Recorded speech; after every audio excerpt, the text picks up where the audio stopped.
agad ng DPWH at saka ng mga kongresista yung pagnanakaw.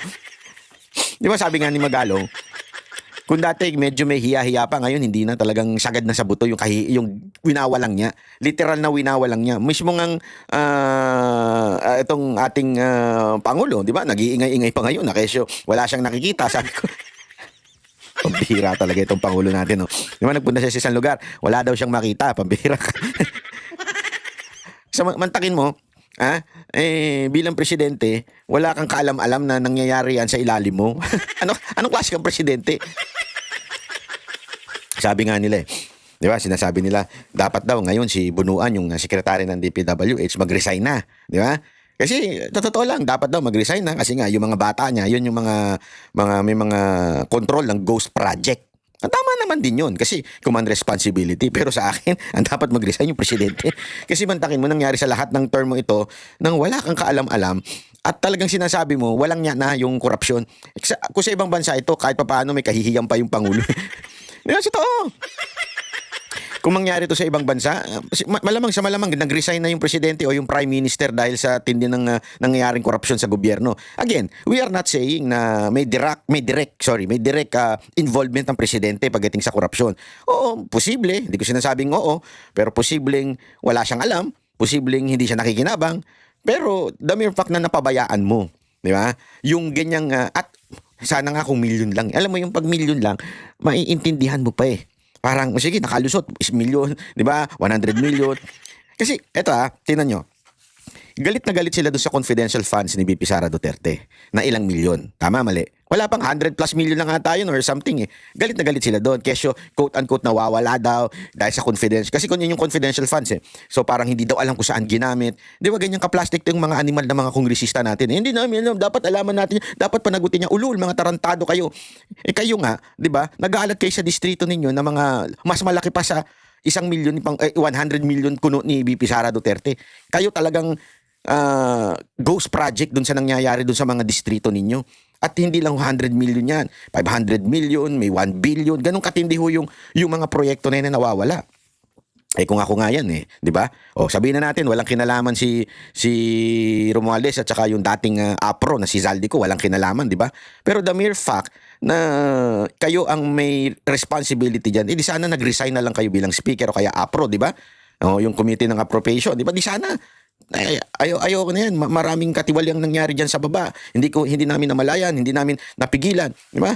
Again, hindi ko sinasabing meron silang kinalaman, pero the mere fact na kayo ang na-leader na nandiyan, na dapat sanang binabantayan ninyo ang pera ng taong bayan, eh wala, nakalusot sa inyo. So, yun pa lang siya nakalusot, eh dapat mag-resign na kayo. Dapat bumitaw na kayo sa mga posisyon nyo. O, nakalusot lang yun Hindi kayo may sanhi. Eh paano pa kung sakasakali allegedly kayo ang may sanhi?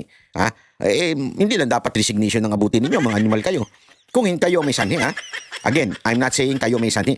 Kung sakaling malaman na kayo may sanhi. Kasi etong si Tiangco, meron na namang revelasyon. Di ba kung makikita mo isang araw, sabi niya, may small committee. Tinatanong niya doon sa bagong yung bagong chairman yung chairwoman ng APRO na committee. Tinatanong niya, asa na yung report ng small committee kasi dapat nasa batas na lahat po ng gagawin ng mga kongresista ay may report po 'yan. May sabihin parang may minutes, di ba? Parang alam mo yung pag may meeting kailangan lahat siya nakasulat. Lalong-lalo na ho ito pinag-uusapan pera.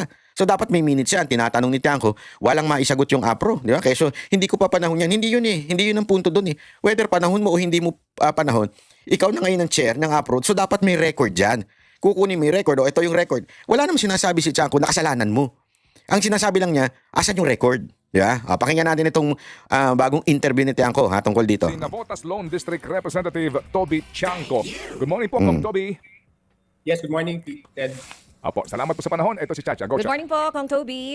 Congressman. Yes. Good morning. Thank you po for being on the show. Congressman, kahapon nga po yung business smooth sailing yung hearing. Umpisa pa lang, nagkaroon na po kayo ng diskusyon nitong Appropriations Chair na si Congresswoman Micaela Swansing. Pwede po ba nating maikwento sa mga nakikinig po nanonood sa atin? Ano po ba nangyari? Bakit medyo nagkainitan po kayo? Hi. First of all, hindi po natin intention yan. Ang intention natin is maging smooth sailing.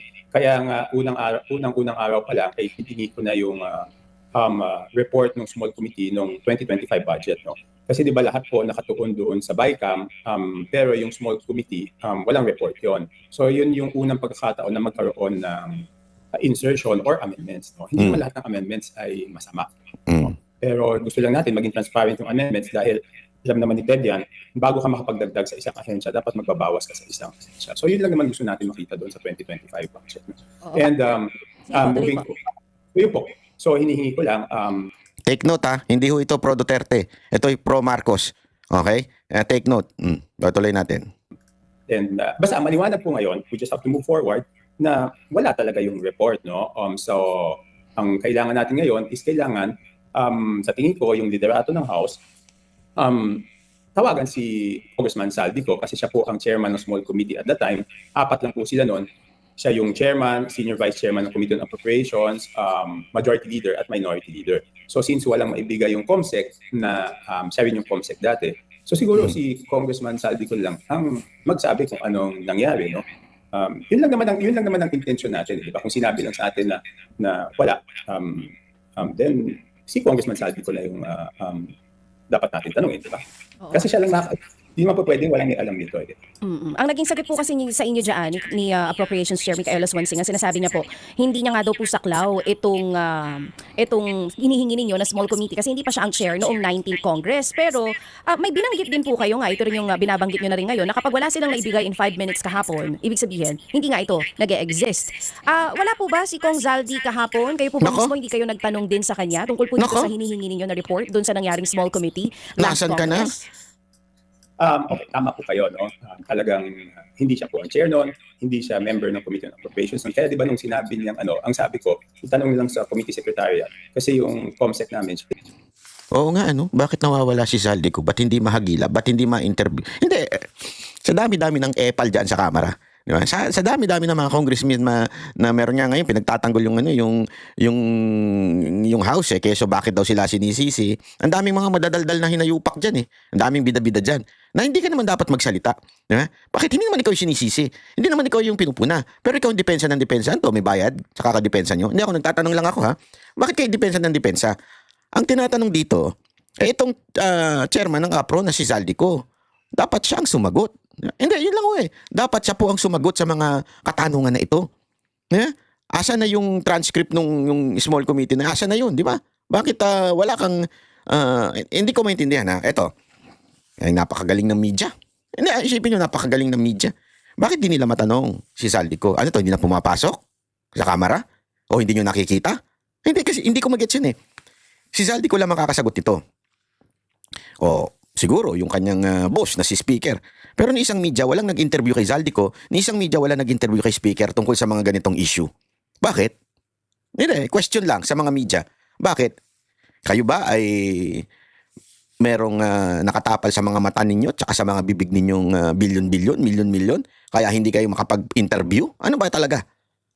Don't tell me na pumapasok yung mga yan. Isang bihira naman, yung COMSEC last Congress, di ba? Yun lang naman kung sinabi lang wala, we will just have, maabante naman tayo, hindi naman tayo magtatagal dun sa question na yun at ang susunod na sasabihin ko, patawag na lang si Congressman Saldico. Yun Yun. lang naman di ba? Oo. Kung Kasi posible naman, DJ, Sige po, imposible naman si Saldico, wala siyang maipapakita.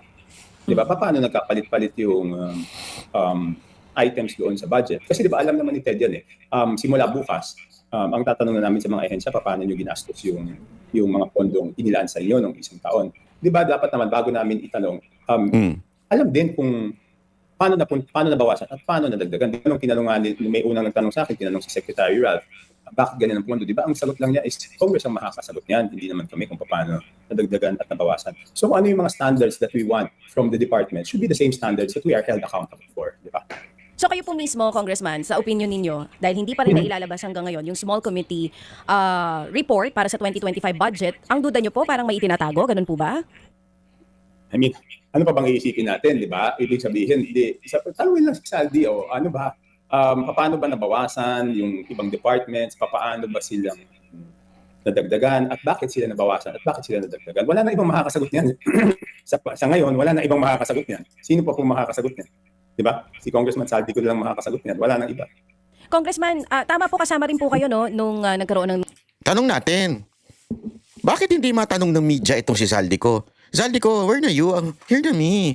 Hindi, nagtatanong lang tayo Hindi natin inaakusahan si Saldico O Saldico malinaw to Baka mamaya nandiyan ka na naman. Hindi kita inaano dyan Kasi ano ito ewan ko kung may may ano to, may ewan, basta medyo may pagkaano ito eh. Oh, tayo nagtatanong lang sa Aldico, bakit di mo sagutin? Ito, lumabas ka. Di ba? Magpakita ka kay Tiangco. Magharap-harap kayo in public. Oh, di ba? Sa mainstream media, magpa-press con ka. O hayaan mo matanong ka. Ba't di ka nagsasalita dyan? Alam mo, ito lang Ako may payo ako sa Aldico. May payo ako sa'yo. May payo ako sa'yo. Kung ako sa'yo, kung medyo may nalalaman ka, this is the time. You can be a hero. Oh, susuportahan kita. You can be a hero. Sabihin mo lahat ng nalalaman mo. Di ba? Kung ikaw ay napag-utusan lang ba? Ay kung ikaw ay may alam sa mga nangyari dyan sa flood control project. Kasi di ba naalala ninyo pagka yung anong tawag doon sa witness, di ba? Pwede ka maging star witness basta hindi ikaw yung pinaka-guilty, di ba? Hindi ko sinasabing guilty si Saldico wala tayong sinasabi. Wala namang crime dito na inaakusa sa inyo etong si Tiangco. Pero gusto mong maligtas. Kasi ano ito lalabas na ito. Hindi na ito maiiwasan. Talagang wala na, dire-diretso na ito sa tingin ko yung ginagawa ng Senado, ginagawa ng Kamara, itong si Tiangco, talagang mabubuking na. Mabuti pang mauna ka nang magsalita. Lang sa akin. Deliberation dati sa 2025 budget. Ang binabato po kasi ng ilan sa inyo, kung talagang matagal na pong may problema sa proseso po sa small committee, bakit daw po nung panahon na na-ratify yung 2025 budget, hindi daw po kayo nagsalita noon? Bakit ngayon lang? Okay, a good question. Bakit First of all, ngayon for the ka record, lang? I can send you the transcript later. My first term in Congress, 15 Congress, 2012, question ko na yung proseso ng HGAP, ng pag-approve ng HGAP. Naulit po ulit yan, 2014, question ko po ulit. I can send you the transcript of records later on. So hindi po totoong ngayon lang ako nag-question doon sa proseso sa budget. Pero walang nangyayari kasi doon sa mga panahon na yun, independent din ako, di ba? Kaya nga umalis na ako sa mayorya para talagang freely ma-question ko. At kaya ako lang naman iniisip na may pag-asang baguhin ngayon is because doon sa salita ni Presidente BBM. Otherwise, admittedly walang pag-asang baguhin yung sistema niya. So, sa salita lang ako nasasalita. Ano naman yun? Wala naman mangyayari. Nasabi ko na yan dati, di ba? So, tama So, po. mas mabuti yung panag na 2012 pala. So, 2012 budget was done in 2011. So, noon pa lang nagque-question na ako ng mga proseso sa budget. Tsaka yung small committee kasi dati, ang tanda ko, hindi naman ganyan ka-small. Hindi naman 4 na tao yata yan noon Medyo mas malaki ng konti. Kung hindi ako nagkakamali, baka mga 10. I mean, I'm not sure. But nagulat lang ako na this time, 4 na. Oo. Kailan po nagsimula? Yung sinasabi niyo kung dati, di naman talaga ganyang kaliit. Kailan lang po nagsimula na naging 4 na lang yung miyembro ng small committee? Hindi. Ang tinignan ko ng records is yung 2025 budget. At saka bakit ba ngayon biglang-bigla, di ba? Hindi naman ako lang ang nagsimula magsabi na it is the pinakamasamang budget yan, di ba? Kung dinidescribe ng tao na pinakamasamang budget yan, hindi ba dapat tingnan ko ulit? Kung hindi naman describe na pinakamasamang budget to, edi wala naman palang problema. Let's move forward. Hindi naman ako nagsabing pinakamasamang budget yan, di ba? Madaming tao nagsasabi pinakamasamang budget. So, pag sinabi ng taong pinakamasamang budget, hindi ba natin dapat tingnan? Ang plano nga po ngayon kung Toby, buwagin na daw po yung small committee. Parang papalitan daw po yan ng mas malawak na subcommittee. Kayo po ba pabor dyan? I mean, it's a good first step moving forward, di ba? Pero ang hindi na naiintindihan, kung hindi naman natin rinaise itong issue ng small committee, will they change it? No, because nung una kong rinaise yan, right after the SONA, di ba sumagot ka agad yung spokesperson ni Speaker Romualdez. Sabi niya, ay dapat si Kong Toby ang mag-propose. Hindi niya po siguro alam yung rules namin sa House na yung small committee is an amendment of our rules. Though, hindi naman yan yung rules na ginagawa namin So sila nag-amend, di ba? So nung una may resistance. Pero nung huli, pumayag yun sila. Kung hindi natin release itong issue na to, hindi sila papayag. But I'm thankful it's a good first step moving forward for the 2026 budget. But still, Chairman Saldico must be accountable for the 2025 budget.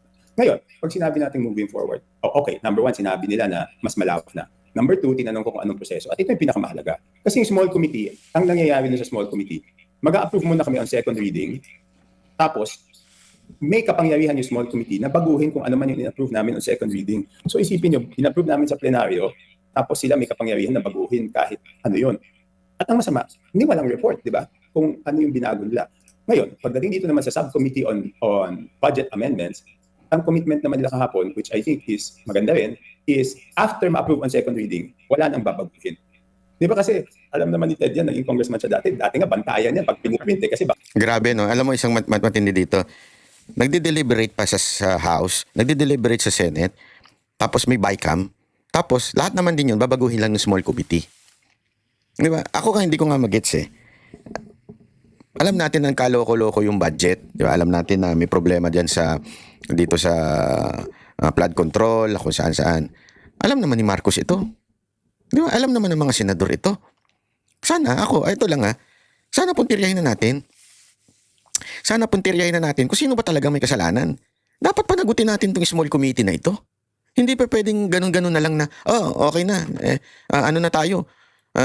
Quits na. Tapos na itong budget ng 2025. So, move on na tayo. Hindi pwede. Uulit na naman yan.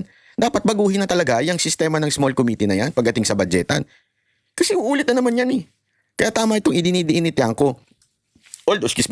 Although, may punto si Marcoleta, may punto rin si Lacson doon sa pagbubunyag niya. Hindi, may mga binunyag naman pangalan. Okay? May mga binunyag naman pangalan pero nakakabitin kasi.